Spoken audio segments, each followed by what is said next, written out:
I already took a look at the chat and I can see a lot of people are already chatting. So good morning, good evening, everyone. Welcome to October. Welcome to a new round of my color challenge. This month's color is purple, which I think goes really well for, those of you who live in countries that celebrate Halloween. And this is what we're going to paint today. A little wreath. It features a morning glory and some little mushrooms and some leaves. So we're going to start by practicing a few of those leaf strokes and then creating our wreath. All right, let me turn the camera around. I'll talk about the supplies and everything else, and let's get started. All right, let me get this thing out of the holder. Oh. It doesn't want to come out, you guys. Okay. Oops. Ooh, what happened? Uh-oh. I think the volume just... Can you guys still hear me? I think I did something to the volume. I keep saying it, but I need to find a way to not have to unplug the phone from the phone stand and do all this every time. Okay, let me get the iPad out so I can see the chat. Here we go. So the cable I brought for my phone is actually too short.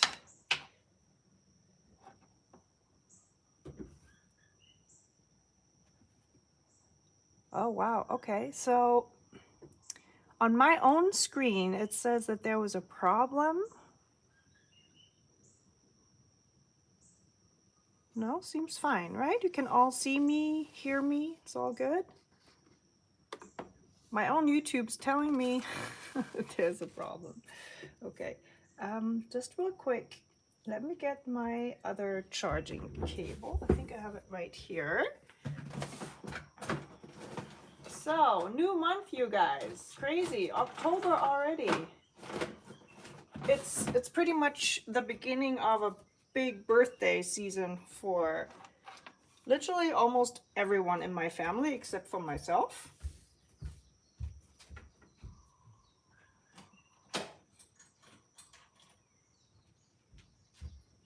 So everybody's birthday is coming up in my family.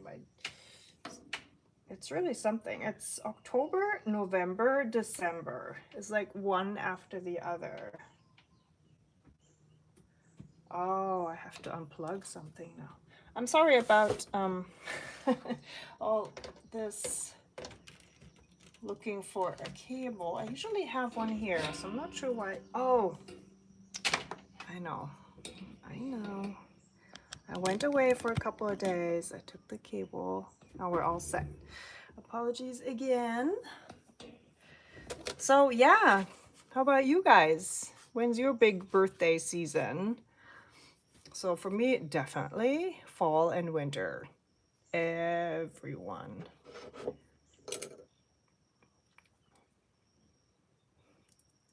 Hi Carrie, hi Sylvie, Susan, hi Lisa. Hi Suze. Oh, Sue's birthday is also in October. Hi Marina. Hi Mom. Donatella from Italy. Oh, wonderful. Hi Steph. Hi Agnieszka. Tracy. I hope I didn't forget anyone. So lovely to see you guys all come back. Hi Nicole. Hi Laura. Okay, let's get started, you guys. Okay, so let's first talk about the supplies. That's always the easiest. I have 3 colors today, and I'm using my own handmade Aloha watercolors. I have a dioxazine purple. So in Aloha watercolors, it's called Kaona. Kaona actually is an interesting word in Hawaiian, Olelo Hawaii. It means the hidden meaning behind a word. It's especially used for poetry. Isn't that interesting? It's more of a concept than a direct translation of one single word. The hidden meaning of a word, for example, in poetry. So I'm not even exactly sure about an example for this. So yeah, I mean, can anyone think about? You would say something in poetry and you would have a deeper meaning to that word. You know, like an underlying second meaning, third meaning, maybe. And let's move on. So this color is called Matcha, which is, of course, green tea. And it's a chromium oxide green mixed with a little bit of white. So it's a pretty opaque paint, but you can also use it in a diluted way, dilute it with water. And then from my little travel set, which you can see has traveled extensively already, I will be using this color here. So it's called Uala. Uala means sweet potato in Hawaiian, and it is reminiscent of an ancient color called Tyrian purple. In ancient times, it was made from poor snails. So this one is not. This one is synthetic. So no snails in this paint. And these are the swatches of the colors. And of course, if you don't have these colors, you can use whatever other colors you have at hand. So any type of chromium oxide green, the dioxazine purple, if you don't have that, you can try mix another purple with a little bit of black to make it darker, or maybe indigo.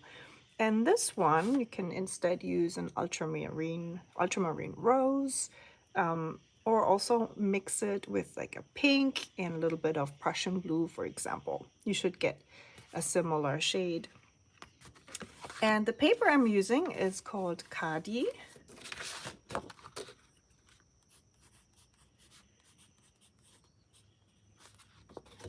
So Khadi is a company based in India, and they make paper from recycled clothing, cotton clothing. So shirts, etc. Isn't that cool? So this is cotton paper, but because it's handmade, it feels kind of rough. It does have a very rough texture, and it eats a lot of water, I say. So it's really, it soaks up a lot of water, but it you can work very well with it if you want to create blends like these. So in general, I'd say to paint a wreath like this, you do not necessarily have to use cotton paper, but it does help to get smooth blends like these here in the leaves. So just as a side note. Okay, and this is a size, I think, 6 by 6 inches, I believe. Yeah, 6 by 6 inches, 16 centimeters. And I'm only mentioning that because I chose a round brush number 5 today, sorry, 4, which is great for this size, but it's a rather small brush. So if I were to paint this on a larger paper, I would definitely size up a little bit. Maybe not for the lines. You can do the lines with a small brush like this, but in order to paint the leaves. But for this motif, this size, this is a good brush to use. Size 4 round brush.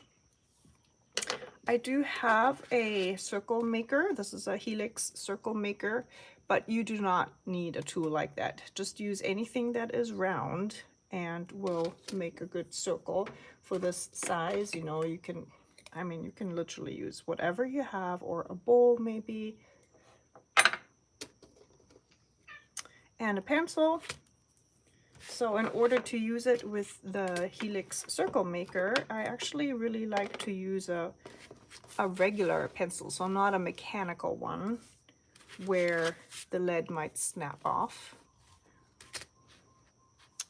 And then you lay your circle maker out, and let me see what setting I chose. I think I went with the second one from, okay, so.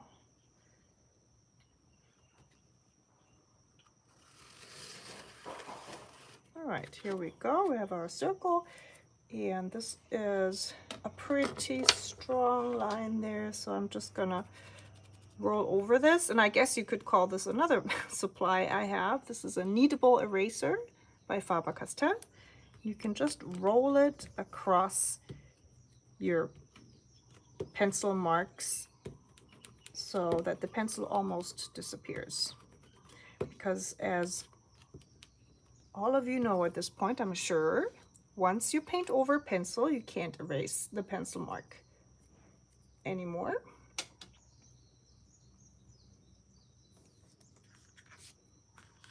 Okay, so I'm just looking at the chat. So Steph says birthday in March. Like me.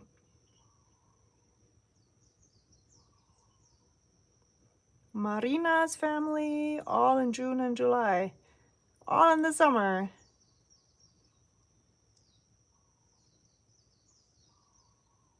Ooh, and there's wedding anniversary coming up for Agnieszka.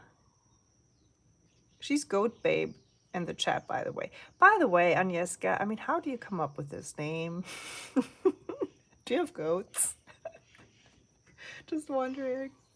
I know she loves sharks, so why goats? Goats and sharks? I don't know. Hey, I'm just messing with you guys, right? So do not take this any further than that. I'm just...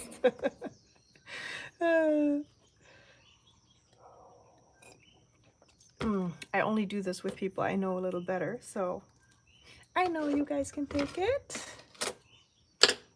Okay, let's talk about this flower a little bit. I have my Amy Greenwell guide here. It is a botanical garden here in town. It is absolutely wonderful. It's actually a little bit outside of Kona, 5 minutes or so, so it's almost still in town, right? And it features a lot of native Hawaiian plants. This one though, the Morning Glory, they're still not sure if that's actually native in the sense that it came here by itself, you know, like a seed floating across the ocean, or if the early Hawaiians brought it in, because this particular one was used extensively for medicinal purposes. So it's a very useful plant. And so this one, the Koali'awa, the Morning Glory, yeah, they're not sure. Did it come here on its own or was it brought here? Either way, I think it's a really beautiful flower. I also know it can take over. It's a vine, so there are also some that are definitely not native and that just overgrow a whole area. So I've seen that happen as well. So yeah, good side, bad side. But I love painting this flower. And it just, you know, features here in 3 parts.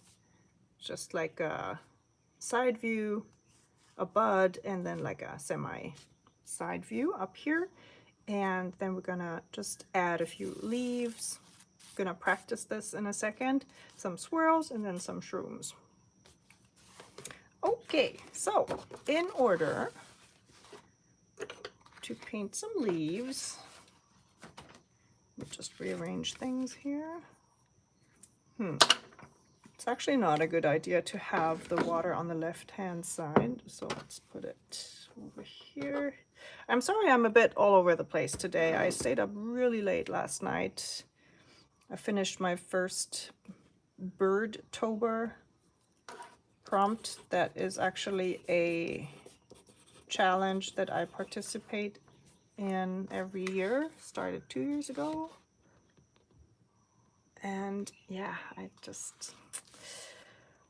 I love creating at night, which is not always good, of course.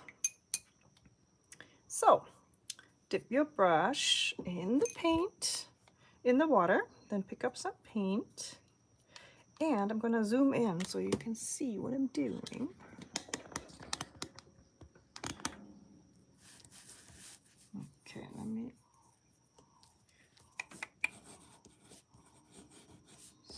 So leaf strokes.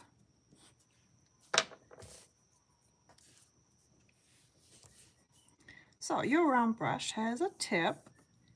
You know, you can do lines with it. And as soon as you press down, you can make thick lines. And you can already see it is kind of forming into a leaf shape, right? So down on one side, and then you do the same thing. Start with almost no pressure and then push down the whole brush. See how that belly of the brush is down on the paper completely? And then you lift up at the end and have a skinny long leaf. Now you can use this technique to paint like rounder brushes. You just have to change the shape a little bit, so you just push down sooner, make somewhat of a round curve, and then if it doesn't work out, you can just go over it and refine your leaf shape. You know, you don't have to paint your leaves in 1 or 2 strokes. It is totally fine to make an outline and just kind of paint the leaf in. I just wanted to show you that this is a method you can practice if you want to do leaves with just 1 or 2 strokes. You can do curved ones.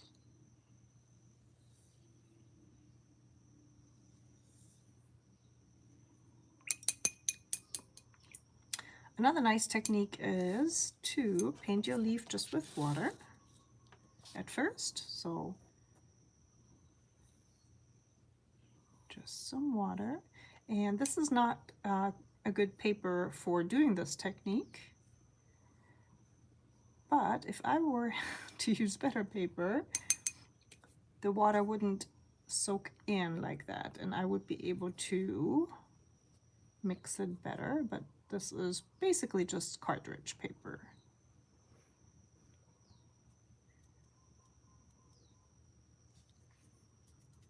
So let's see, you know what, we can maybe just, oh yeah, let me just use the back side of this. So this is watercolor paper, cellulose. So not cotton, but it'll still work fine. So you just paint your leaf with some water. And then you can drop in paint. And at this point, you could leave it like this. Maybe tilt your paper a little bit so the pigment disperses. Maybe add a little pigment from the other side. And then you'll have very smooth blends, very gradual. Again, just water.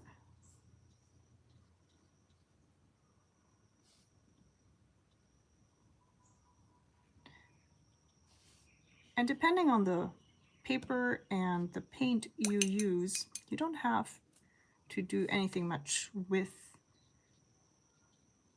your leaf afterwards. You can just let it like dry like this, and you'll have very subtle light gradients. So for this little leaf over here, for example, I painted it first with water, dropped in a tiny bit of green, and then later on the reddish purple, and then I just let it dry like that. Okay, let me look over to the chat if there are any questions. Okay, Agnieszka says about the goat. Okay, long story short, my hubby and his friend in HS, what's HS? Created cybernetic barnyard gaming. He is goat bot. We both are gamers, so when he proposed, he asked me to be his goat babe. When you got married, and 15 years later, oh, that's so cute. That's why.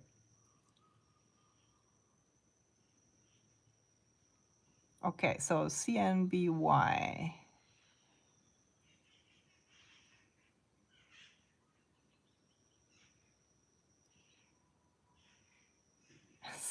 Such a cute story. Servus, Dagi.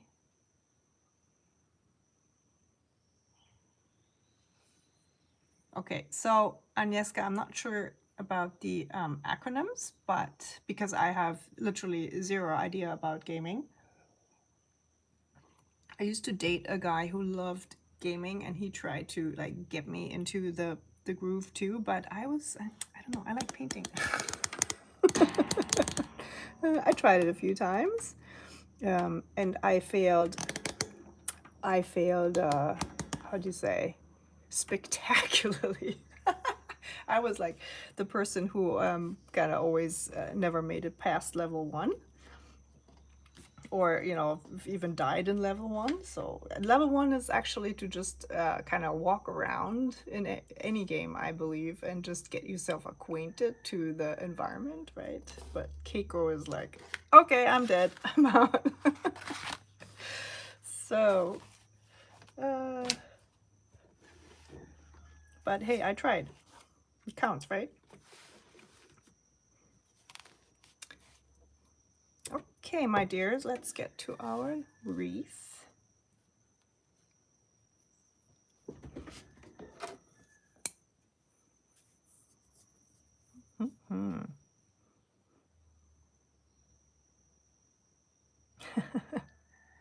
I'm sorry, I can't keep up with the chat. I'm trying, but hold on. So Sue says her sleep's all over the place at the moment as we just had daylight savings. Oh, you changed now? Oh my goodness, hold on, you guys. Is that gonna happen soon again too for like the rest of the world? Oh, it is, right? In when? November? And you know what's weird? It doesn't happen at the same time for all of the world. And also, we don't have it in Hawaii. In Hawaii, the time stays the same. So it means that in the winter, we have like a 2-hour difference between, for example, Hawaii and California. And then in the summer, it's 3 hours. Yeah, talk about keeping track for the live streams and you know, shop updates and everything for me to get the time right. Oh, Sylvie says end of October, last weekend. No way, really? Oh my gosh. I have to be really careful to not miss my flight and stuff, you know. Ay, ay, ay.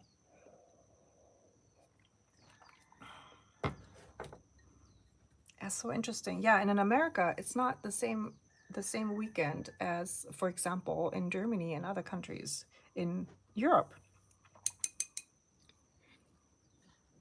Okay, I'm moving in again so you can see. I dropped down this line here. So this is Uala, Tyrian purple hue. Lots of pigment, very little water for the stem. And then I washed and rinsed my brush. So it's just water in my brush. And from this line, I'm dragging out the paint to paint my leaf. So what we just practiced, yeah, you guys? The leaf shape. And see how I'm just dragging the paint out from my stem. I'm adding a little bit more water to my brush. By the way, if you use a bigger brush, a larger size brush, you don't have to reload on water that often. But with a smaller brush, usually you have a really nice tip, a very sharp pointy tip, and it's easier, I think, to paint smaller leaves. So it's pro and con, I'd say. So while everything is still wet, I'm gonna grab a little bit of my green and just drop it in at the tip of every leaf, or maybe just 2 of them, and I'll leave this one just as is. And see how I'm just gently pushing the pigment around, and then this is it. I'm not going to touch it anymore. I'm picking up some of my dioxazine purple and drop it here at the stem area.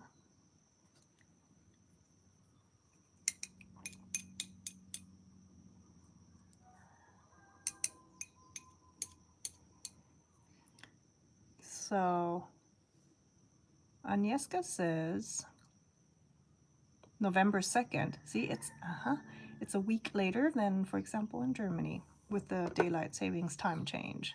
And then obviously it already happened in New Zealand because Kiwis live in the future. I mean, they are just so cool. We all know that, right? But living in the future, you guys. Okay, I just dropped in a little bit of the dark purple into the stem, and now I'm dragging out a line and adding a few tiny leaves. So as you can see, I'm not painting these with one stroke at all. I'm kind of drawing them in with a few quick strokes, just using the tip of my brush. You can see I'm holding my brush not quite all the way upright, but pretty much upright, so I can utilize the tip of the brush.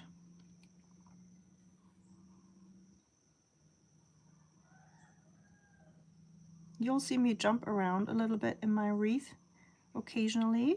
So I do that, for example, when I see that this is very dark and this is very light. So I want to balance things out a little bit. So I'm going to add a little more dark purple pigment in here. I'm rinsing my brush again, and I'll pick up some of my green. And then I'll do the same thing over here. I'll drop a little bit of paint into the stem while it's still wet, and then dragging out a very tiny line, fine line, and drawing in a few leaves with my green paint. Now this is pretty opaque. Again, it's gonna make this twig look a lot more opaque. So always be aware that as soon as something is opaque in your painting and everything else is very subtle and transparent, the opaque parts will stand out. In this case, however, it's not a problem because the design of these twigs is very, these twigs are very small, so they don't stand out too much. If I were to paint these leaves in a very opaque way, they would stand out a lot. So you always have to take care to try and figure out how to best balance your composition by using different sizes of leaves and flowers. Also deciding where you want your focal point to be, so where the attention of the viewer should go. In this case, it's gonna definitely be the flowers, because not only are they big, but they're also purple. And even though I use purple throughout the whole composition, it is most concentrated here in these flowers. So I didn't do any drawing or sketch for anything other than the circle. So if you like, you can very lightly draw in your flowers before you paint them. And maybe it's just for placement, so that you don't paint them too large or too small. Just do a very faint outline.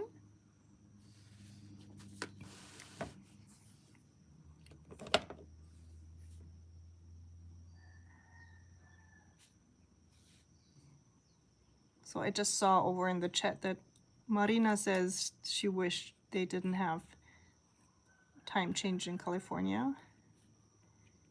Yeah, come on, California. Let's band together with Hawaii. No more time change. I mean, honestly, would it be so bad if we just got rid of the time change thing between the seasons? I don't know. I mean, I do remember, I lived in Europe for a long time, and It was hard for me during the winter when the sun disappeared at 4 p.m. when it got dark so early. And with that summer and winter time change, you know, it felt at least like you had a little bit of more of daylight. So yeah, that was good.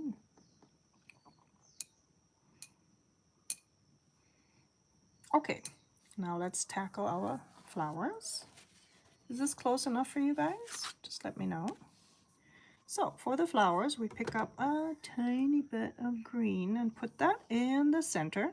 This also helps with the next steps of this flower.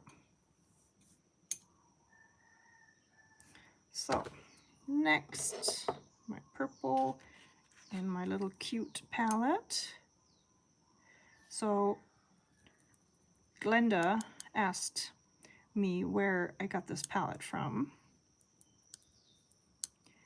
And I got it from Amy, Lilacoid Journals. So I asked her where she got it from. And it's from a little store in New York City called Niko Neko Zakaya. So I went to their website. Oh my gosh, they have the cutest stuff. So they actually offer stationery and things from artists around the world.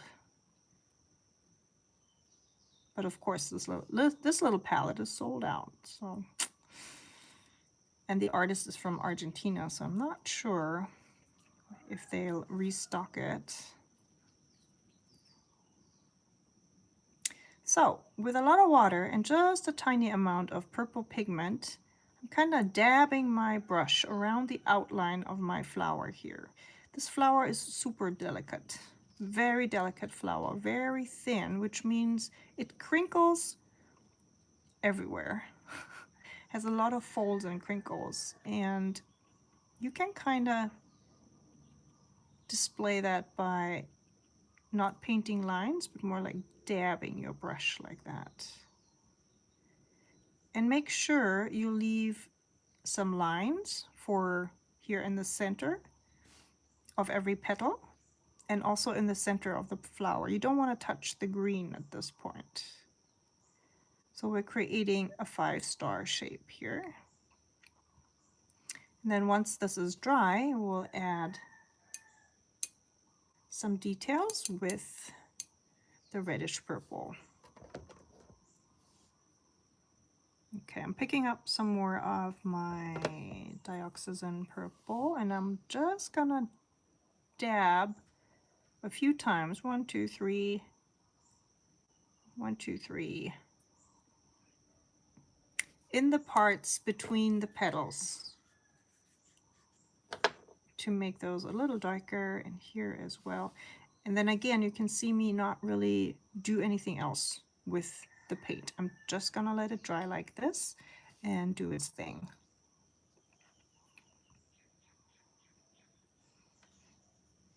Okay, and over in the chat, Paula says, hello from Tucson, Arizona. I love your paints. Ah, thank you. Yeah, I remember your name from a couple orders. Thanks so much, Paula. Okay, and Farbgewaltig says, beautiful combination. Oh, thank you. Oh, that's what Mom said earlier, yeah. Diese Blätter Matcha grün und hellzarte lila Kombifarbe ist traumhaft schön. I love this color combo. Yeah. Yeah, I tried different color combos with purple. I had wild things like orange and not so wild things like brown. That was a bit boring, so green was good.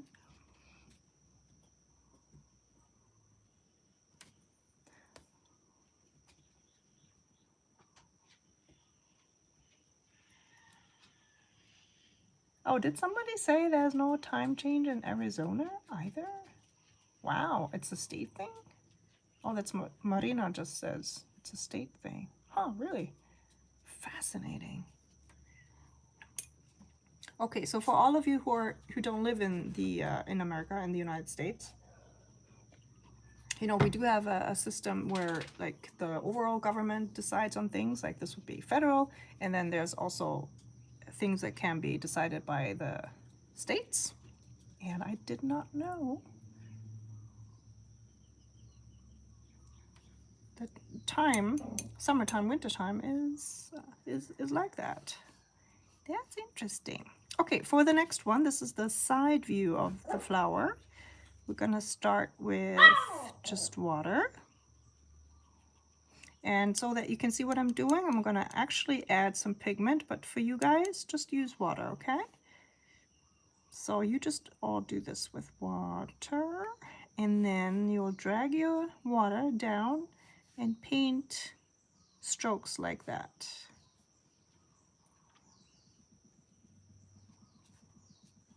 And now that you have your water down, you'll pick up some pigment and just drop it in at the top like that. It should nicely disperse. You can use your brush to nudge it towards the center like that. I mean, I'm not keeping you from messing with your paint a lot, so you know. This is not a class where you get any grades or anything. These are just some tips that I'm sharing. But I'm just saying with watercolor, and especially today, if you're using cotton paper, there's not much you need to do with the paint and the water. It'll just work its magic. Hello, dog. What do you want? Okay. Oh, what is it? No, you can't sit on my lap now. It's maybe, I don't know. Okay, puppy, come on. Hi. You want to say hi? Want to say hi? Well, you came all this way. Yeah, looks like you, doesn't it? It's kind of like a Chihuahua cat. Well, the ears are too small naturally. They should be like this for a Chihuahua. Okay. You go down again. Bye-bye. So, back to the flower. Okay, and now we'll paint the green part. So, just pigment, very little water, so an opaque mix, and I will just draw up into the flower, and in this case I don't mind it mixing. And then I'm gonna add another green part in here as well. If you don't want the colors to blend at all, you just have to wait for the flowers to dry, okay, before you add the green parts.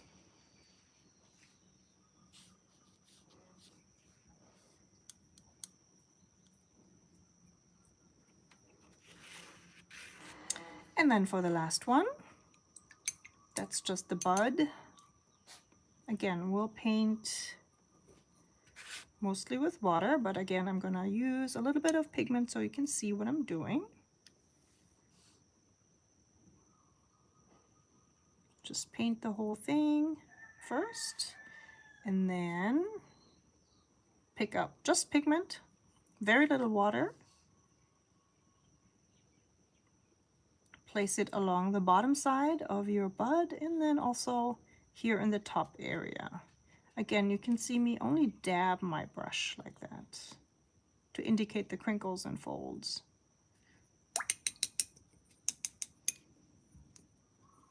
Okay, I rinsed and dabbed my brush dry. Now I'm picking up some green again.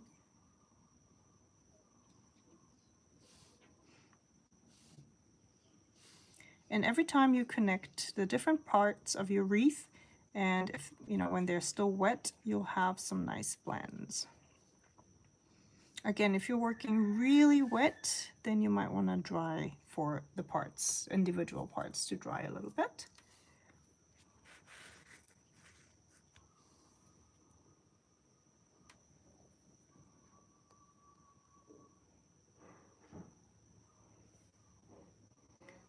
All right, let's move on. By the way, the little decorations you see over here, the swirls and the dots, we can just do those last. These are basically to balance out the wreath in the end. So I first do the basic construction. This is how I do every wreath.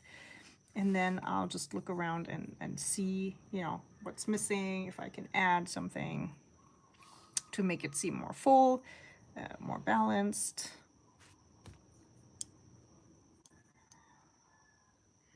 Okay, over in the chat, Marina says, I keep on learning new things about the US all the time as a European.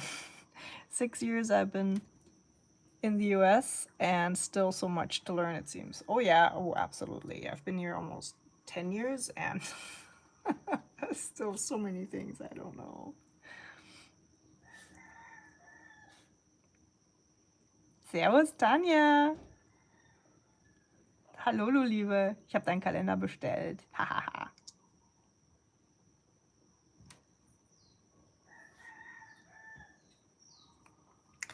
Yeah, okay. So let's move on. I'm picking up a little bit of my reddish purple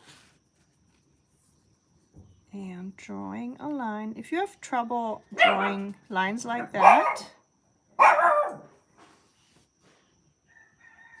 move your paper, okay? Always choose the angle that's easiest for you. I'm just trying to not move the paper too much. But honestly, actually, yeah, that's fine. A little bit. Moving it a little bit. I still have a lot of water on my brush. I'm painting a few leaves over here. And over there. Don't be afraid to overlap things, you know, the lines here, the leaves there. I'm gonna drop in a bit more water. This is already pretty dry. And because I want to drop in some more paint. So everywhere where I have wet spots, I'm gonna drop in some green and some purple. And you can play around with this a little bit. You don't have to just, you know, make every leaf the same. I think the biggest takeaway from this lesson today is to work wet on wet. So meaning you drop in paint while your paper is still wet and play with different blends. Like, and also learning, you know, how much water do I need to make this type of blend. Okay, I rinsed and dried my brush and I'm picking up a little bit more of my dark purple. Okay, so more of an opaque blend. And I want to add a twig like this one over on this side here too. So at this point you have to be careful not to touch your designs, just so that you can create crisp lines here. So, I mean, it's not too bad. You know, if you touch your leaf here, all that's going to happen is that it'll blend a little bit. So it's not terrible or anything.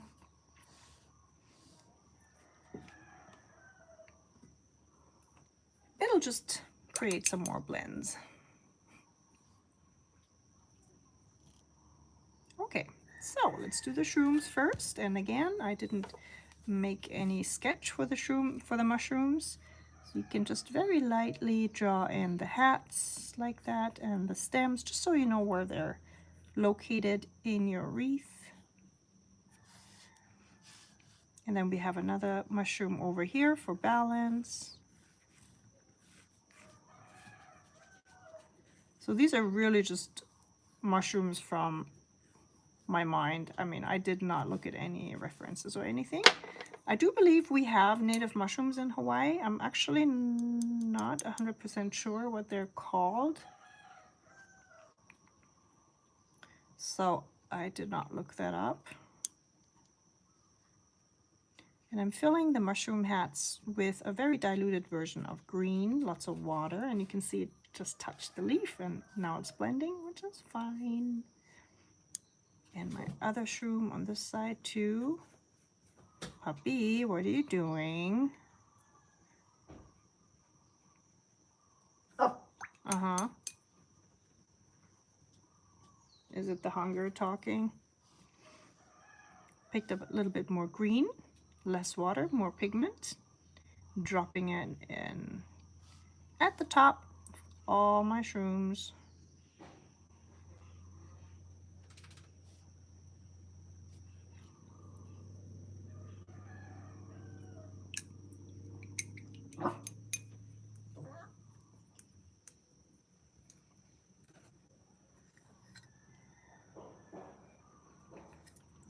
So Tanya says she wants my calendar too. Oh, sweetie. Well, I'm gonna text you later, Tanya, about that. Servus Julia. Ist auch da. Da kommen es dann rausgekrochen, gell, aus den Löchern, wenn dann die Tanja im Chat ist. Sagen alle Hi. Sorry about that little bit of German. That's just to tease my German friends there. Okay, let's move on. So we have this side pretty much done except for the swirls. Just gonna add a little bit more for the stem here of the wreath, and then let's move on to the other side.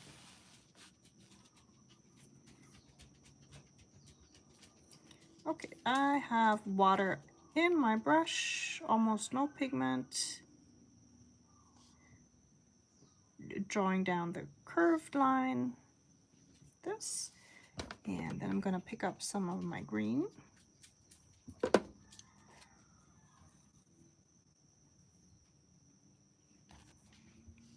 Let's draw a few more leaves.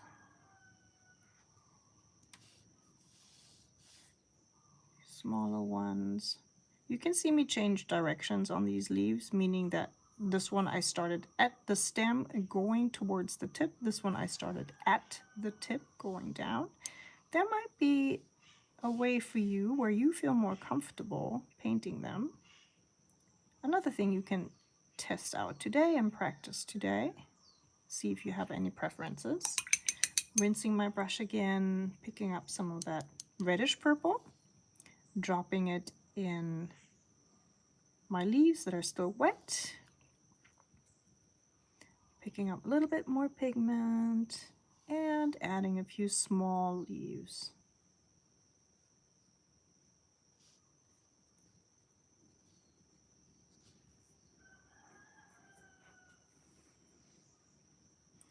Picking up a little bit more pigment,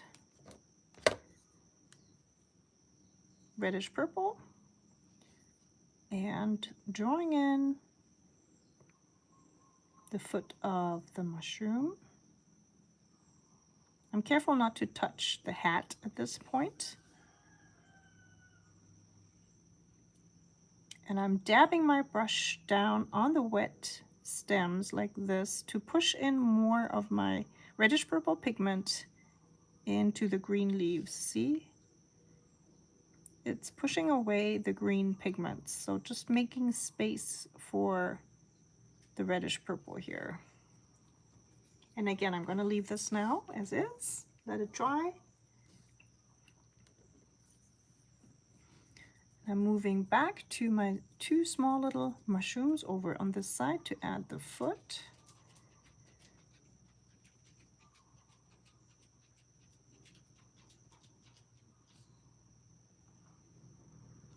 Again, I dab my brush at the base of the hat to add more purple pigment without having to paint it in. So I'm just dabbing it and the pigment just disperses by itself.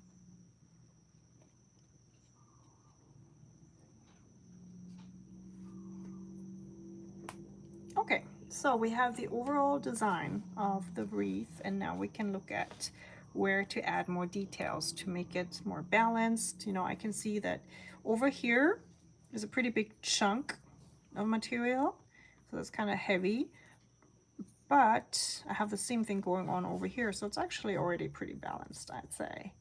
I want to add a few more things up here to make the flowers stand out more, and then just maybe put in a few single leaves, like small ones in this color, in some of the white spaces, just because I did it over here. So I kind of want to repeat that pattern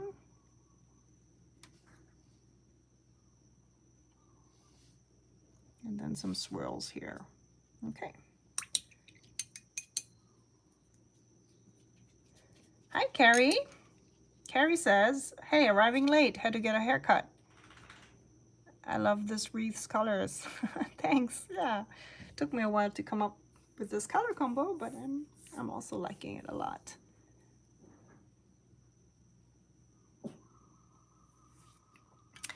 Okay. So you guys, let's add some swirls. For the swirls, let's go back to our practice paper. Okay. Swirls with a brush. That is or can be a bit tricky. So let's practice. Just pick up some paint. So this again is something for holding the brush upright. Hold on just 1 second. I'll move the camera in from the side. So hold it upright, start with a little dot in the center. And then you have to move your whole hand. This is probably one of the most complicated things to do with a brush to get, you know, spirals like that. So don't overthink it. Make your little dot and then breathe in. And when you breathe out, just let go and make your spiral. And you know, it doesn't have to be super intricate. You can go back in and finish your spiral by drawing in one more detail like that later on. All you want to do is basically something like that. And again, just like with the leaves, it might be easier for you to start at the base of your spiral, not in the center. So something like this and going into the center.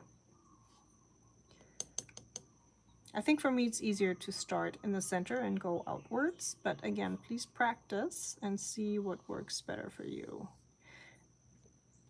So as a few of you know, I actually come from calligraphy and lettering, so this is kind of like my jam from 10 years ago. This is what I did all the time, you know, with my swirls and all that. So for me, it's very easy, but I also practiced this for years.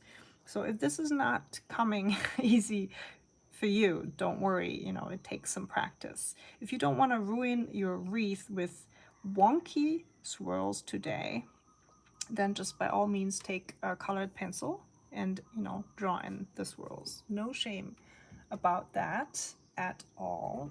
So you can just grab a nice green color.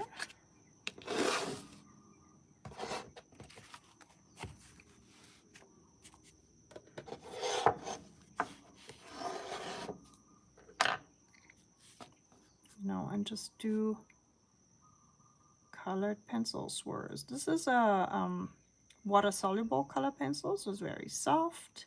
And I think it blends in with the overall artwork really nicely.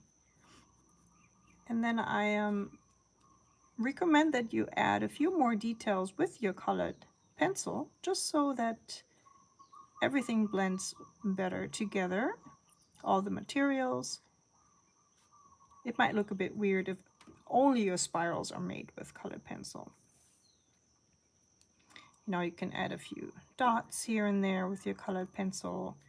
Make sure you don't dab your hand into your still wet watercolor. Okay, and I actually really like this combo. As you know, in general, I really love combining color pencil with watercolor, so this is very much to my liking. But let's add some green swirls with the brush.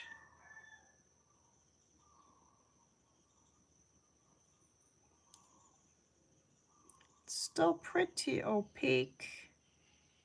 I mean, the consistency.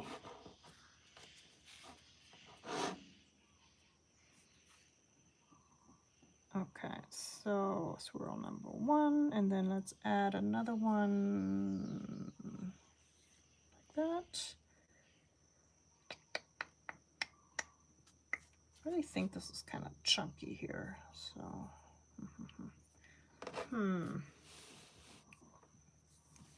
one over here, coming kind of like coming out from the flower.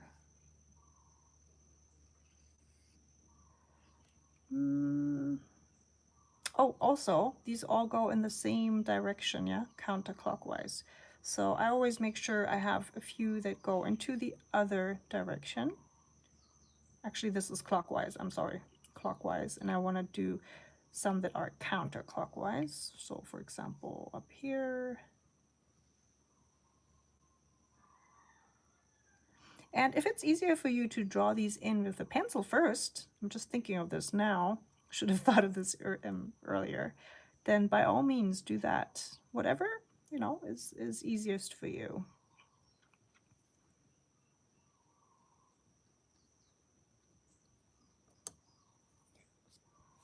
So let's see. I'm gonna stand up for a second and look at my design.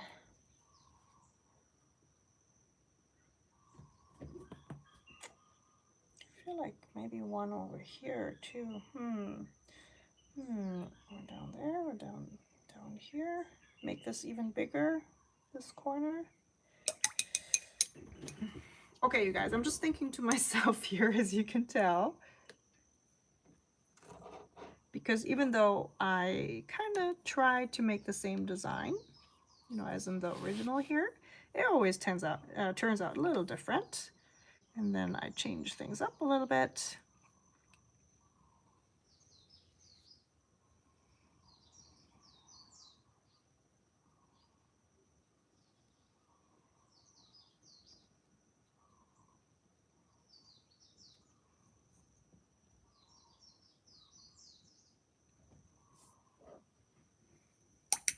Now that I put this one here, I definitely think I need something up there. Or no? Maybe not. Yeah, I think I can actually leave it like this. What I did in my first design is I put a dark purple twig there, and I think that is something I really like. So I'm gonna draw over this one I did with colored pencil with the dark purple.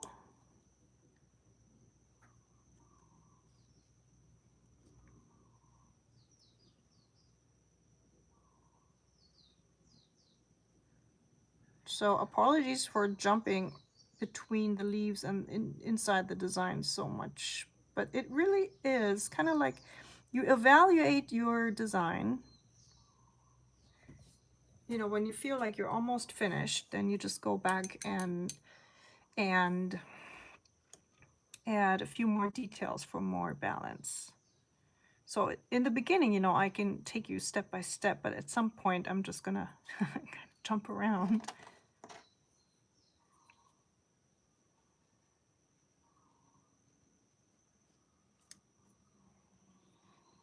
It's definitely gonna be easier if you use the template and just, you know, trace the template,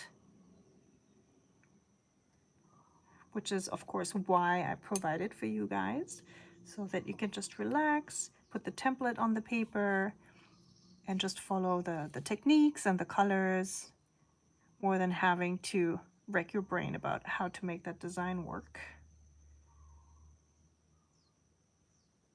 Okay, here we go. Now what we have to do is to add details to our Koali'awa morning glory flowers up here, and then also to the mushrooms, but those guys are still wet. So let's start with the flowers. I'm going back to my reddish purple. Oh, I just saw I have 2% left on my iPad. I brought the charger for my phone, but not for my iPad. Okay, apologies you guys, but it's good because the mushrooms are wet and they need to dry. So I'll be back in a second, just hopping over to the other side of the room.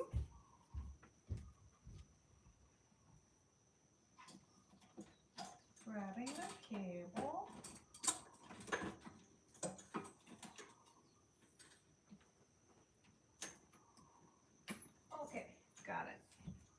Almost, almost. Come on.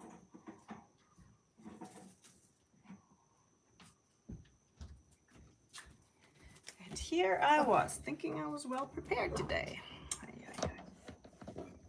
Okay, got the cable.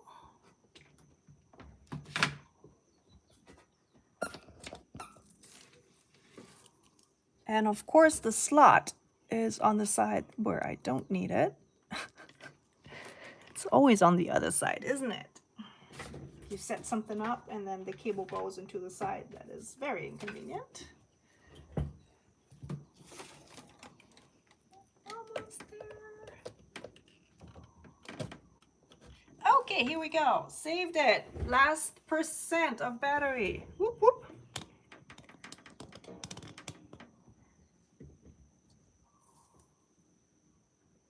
Oh, wow, okay. And in the chat, we have a Miss Leopard. Hi, wow, so beautiful. Makes me want to draw in traditional too. Oh, that means Miss Leopard draws on the iPad or a similar device. You know, fun fact here for you guys, when I started with calligraphy and lettering, I actually started on the iPad. So I had painted and drawn traditionally, of course, you know, all my life as well as a hobby, I guess, or in school, you know, how you do that in school. And then was a photographer and didn't do much art other than photography. But when I picked up my art habit again, I actually started with lettering and the iPad. Fun fact, because I don't hardly ever do anything digitally anymore other than, you know, some like for newsletters or some Instagram posts, I do the lettering digitally and then add it to the design, you know, things like that. But I don't create whole artworks anymore digitally. I just find, for myself, I personally just love working on paper or other traditional media because it gets me away from the screen a little bit. And I really enjoy that. I have a lot of screen time because of my video editing. So yeah, it's very, very lovely to just be able to sit down and put paint on paper. I really love it. So what I'm doing now is I picked up some of the reddish purple and I'm just drawing in some lines. So it's like a star shape, starting at the green center, covering some of my white, but not all of it, and that's fine.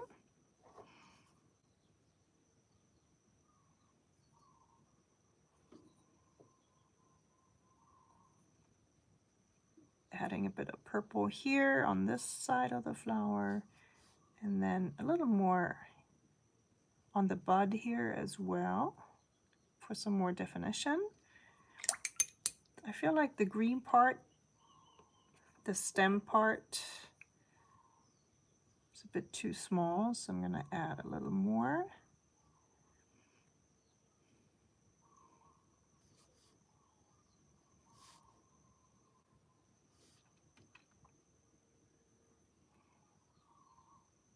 Okay, and now to my shrooms.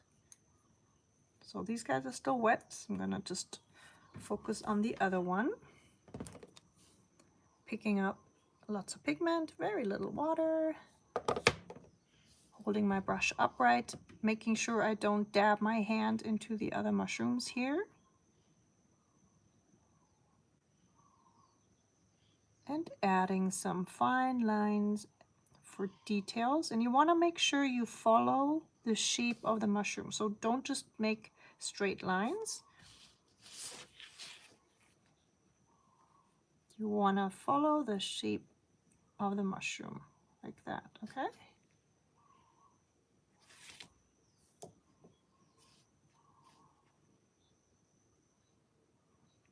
And then at the bottom side of the mushroom, pick up some dark purple now.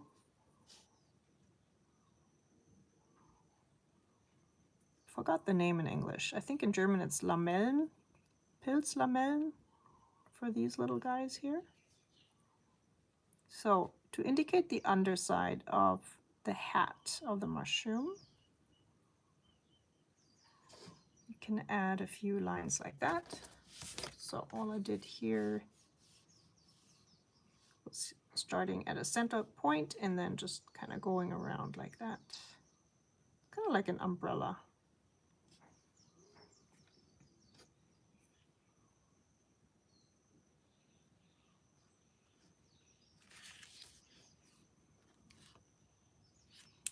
And because these mushrooms are still wet, I'm gonna just grab my watercolor pencil. Let's see if I have a good color.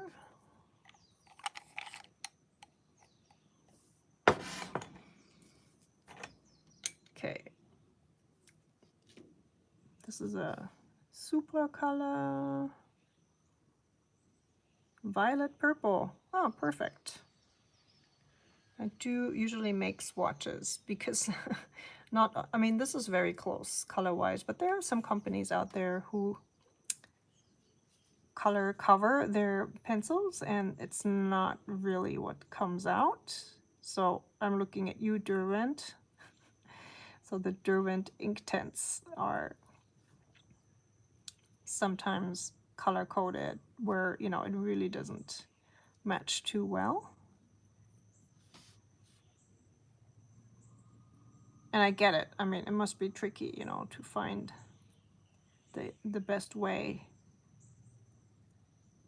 to coat your pencils. I mean, I assume they use the same pigment, you know. I mean, that would be smart, right?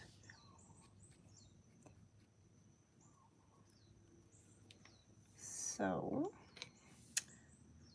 and adding a little bit more dark purple to the base of my mushrooms to ground them better. Over here too. If you work with regular watercolor paper, so cellulose, wood pulp paper, then be careful with adding more paint after everything is dry because you might have drying edges. I can do this because of the fact that this is a very coarse handmade paper and it retains moisture very well. So again, for those of you who joined the stream later, this is Khadi handmade paper, cotton paper, and it's great for creating blends like this because the fibers stay wet a long time and you can manipulate the paint and the water for a long time.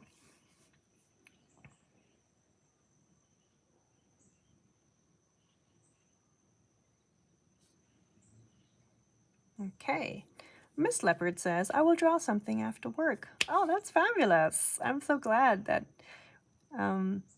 our chat here inspired you and the wreath painting. So that's wonderful to hear.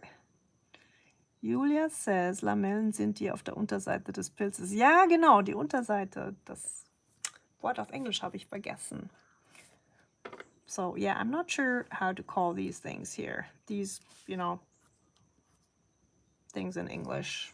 I don't know.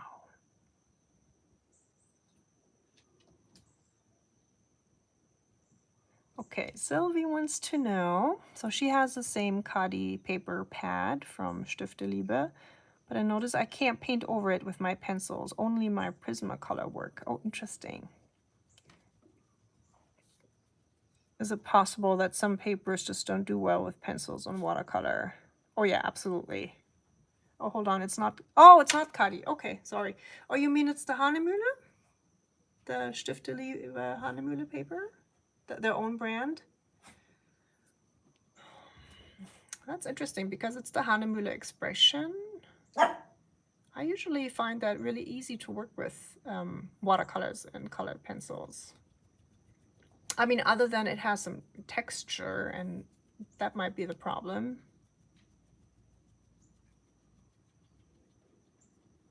And no, it's not hot pressed. The paper she's talking about, it's cold pressed, but it's kind of like more on the fine side. Honestly, I never had problems with that particular paper. Maybe, I don't know, maybe that was I don't want to say a bad batch, but I guess it's possible. Sylvie, have you tried the regular Hahnemühle expression paper?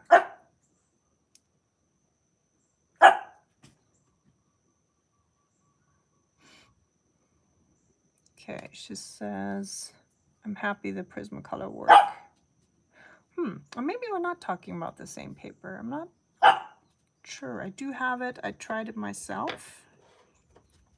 But yeah, in general, I mean, all papers are different and not all colored pencils will turn out and look the same on every paper, of course. So, Poppy, I'll feed you in a second. You already had a little breakfast. Yeah. You just want to cuddle. Oh, okay. Okay, I guess I'm done, you guys. There's a puppy. Some attention. Hi. Hi. Hello. Hello. Yeah. Out of my face. Oh my gosh. All right. So.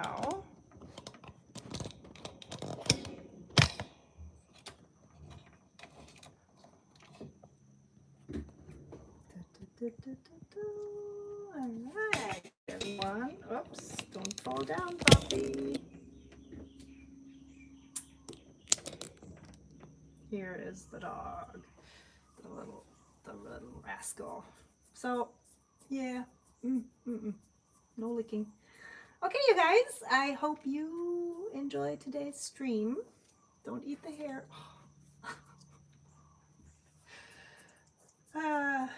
I will be hosting another stream next week, and we're gonna paint a Costa's hummingbird.